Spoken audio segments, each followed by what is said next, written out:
ने कौम का शुक्रिया अदा किया। सदर पाकिस्तान, वजीर आजम और काबीना के एतमाद का शुक्रगुजार हूँ। ये एजाज कौम की अमानत है जिसको निभाने के लिए लाखों आसिम भी कुर्बान। फील्ड मार्शल आसिम मुनीर की जानिब से ये कहा गया है। तो हमारे साथ मौजूद है डॉक्टर कमर चीमा, उनसे गुफ्तगू आगे बढ़ाते हैं।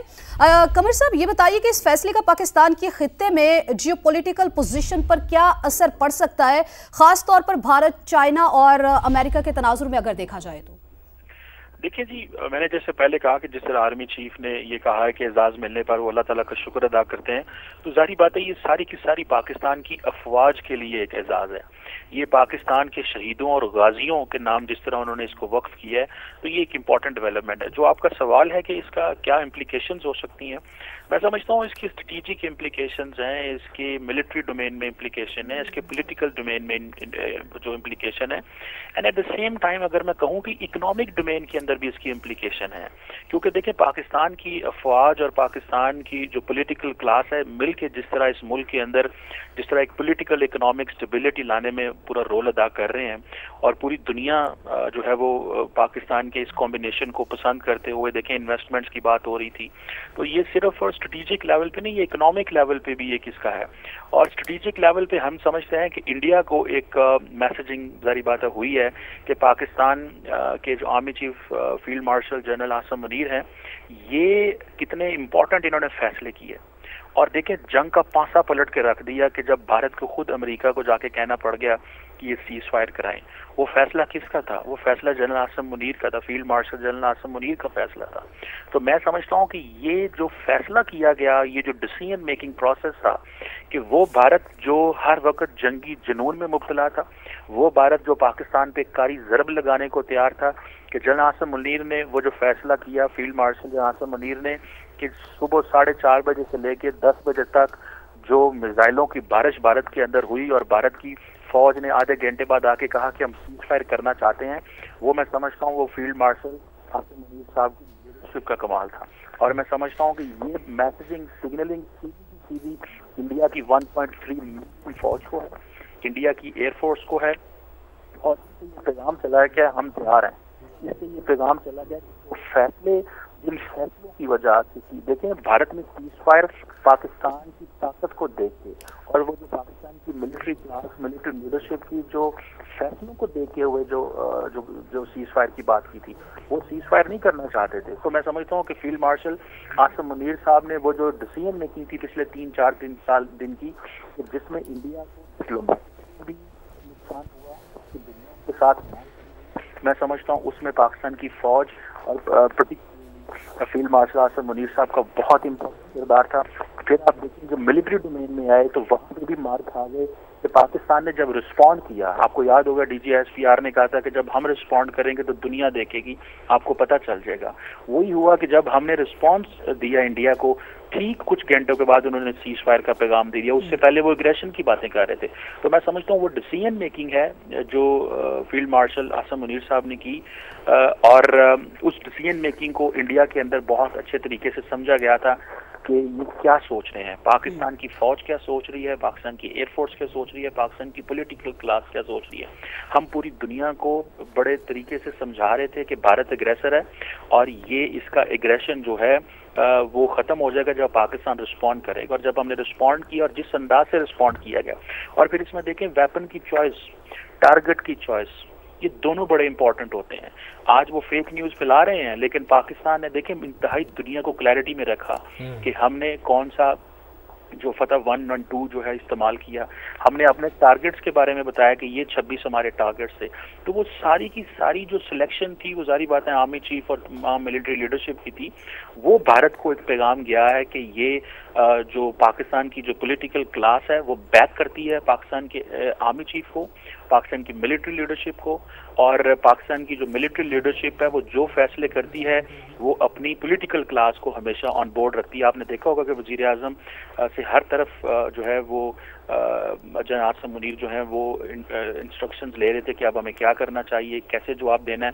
सो मैं समझता हूँ कि ये इंडिया को बड़ी स्ट्रेटेजिक सिग्नलिंग की गई है। और चाइना जो हमारा एक इम्पॉर्टेंट इत्तेहादी है, जो इम्पॉर्टेंट मुल्क है, जिसने पाकिस्तान के साथ ओपनली दुनिया में, देखें ये बहुत बड़ी बात है पाकिस्तान की मिलिट्री और पॉलिटिकल लीडरशिप की, कि दुनिया के मुल्क हमारे साथ खड़े हुए, टर्की, चाइना, अजरबैजान, जिन्होंने ओपनली हमारे साथ स्टेटमेंट दी। और ये हमारी मिलिट्री लीडरशिप का कमाल है कि इन्होंने, और पॉलिटिकल लीडरशिप का कमाल है कि इन्होंने ये फैसले किए। सो फील्ड मार्शल आसिम मुनीर का ये जो उनको टाइटल दिया गया है, मैं समझता हूँ ये एजाज मिलने पे जारी बात है। एक तो फौज के अंदर बहुत उस वक्त खुशी है कि हमारी लीडरशिप के फैसलों की वजह से भारत को सीज फायर पे घुटने टेकने पड़े। भारत को ये पैगाम गया है, चाइना को ये पैगाम गया है कि कंटिन्यूटी है। और फील्ड मार्शल आसिम मुनीर इस वक्त इंतहाई जो फैसले करते हैं उसमें वो अपनी लीडरशिप भी दिखाते हैं, वो रिस्ट्रेंट भी करते हैं, वो ऑफेंसिव नहीं है, वो बहुत मैच्योर फैसले करते हैं। ये दुनिया ने कहा है, ये दुनिया ने, जो इंटरनेशनल मीडिया है, ये न्यूयॉर्क टाइम, वॉशिंगटन पोस्ट, बैनुल-अक़वामी दुनिया ने इनके डिसीजन मेकिंग की तारीफ की है। डॉक्टर कमर चीमा साहब साथ ही रहिएगा। सीनियर सहाफ़ी और तज़कियाकार और प्रेसिडेंट समा टीवी नदीम मलिक साहब भी हमारे साथ मौजूद हैं। नदीम साहब, बहुत शुक्रिया आपके वक्त के लिए। फरमाइएगा, कैसे देखते हैं हुकूमत ने army chief general Asim Munir को फील्ड मार्शल के ओहदे पर तरक्की दी है? देखिए, बहुत बड़ा फैसला है और पाकिस्तान में इस फैसले की अहमियत सिर्फ फौजी लिहाज से नहीं होती बल्कि सियासी लिहाज से भी होती है। पाकिस्तान की 70-75 साल की जो तारीख है उसमें आर्मी चीफ की तैनाती एक इतना बड़ा फैसला होता है जिससे हुकूमतें बन भी जाती हैं और गिर भी जाती हैं। माजी तो एटलीस्ट इसी चीज की गवाही देता है। इस वक्त हम एक जंगी कैफियत से गुजरे हैं। इंडिया ने जो कुछ किया था उसका हमने मुंह तोड़ जवाब दिया। उसके ऊपर तो पूरी फौज को शाबाश है, सारे जो सरबराहान है उनको भी, और हर एक सिपाही को जो सरहद पर तैनात है सबको सलाम है। फैसला बहुत बड़ा है और इसके पॉलिटिकल जो इम्प्लीकेशंस है वो भी मुमकिन तौर पर हो सकती हैं। अगर तो अपोजिशन इसको वेलकम करती है तो बहुत ही अच्छे से लिया जाएगा। और मेरा ख्याल ये है कि मुमकिन तौर पर हो सकता है कि वफाकी काबीना ने ये फैसला जब किया है तो आजकल इनका कुछ अपोजिशन के खास तौर पर पीटीआई के साथ जो बैक चैनल की हम सुनते हैं खबरें के इंटरेक्शन भी हुकूमत ने मामला को बेहतरी के लिए कुछ किया है। तो अगर तो उधर से वेलकम आया तो बहुत ही अच्छे से लिया जाएगा इस फैसले को। तो पीटीआई का रद्द-ए-अमल देखना पड़ेगा कि वो क्या रद्द-ए-अमल देते हैं। आज एक बड़ी डेवलपमेंट ये हुई है कि 6 हफ्तों के बाद अली जफर साहब की, बैरिस्टर गौहर की और सुमान अकरम राजा की, उन तीनों की इमरान खान से मुलाकात भी हुई है। और इमरान खान का जो स्टेटमेंट उन्होंने बाहर आके कोट किया है कि फौज मेरी है, वो काफी पॉजिटिव इंडिकेशन उससे मिलती है। तो अब इस अनाउंसमेंट के बाद इमरान का अगली स्टेटमेंट भी अगर इतनी मुस्बत आती है तो फिर तो इस सारे फैसले को आप बहुत अच्छे से लीजिए। मलिक साहब, पाकिस्तान में फील्ड मार्शल के ओहदे की आईनी और अमली हैसियत पर भी रोशनी डालिएगा। साथ ही साथ माजी में जनरल अयूब खान को फील्ड मार्शल का ओहदा दिया गया था, उसमें और इसमें मुमासलत या फर्क आप क्या देखते हैं?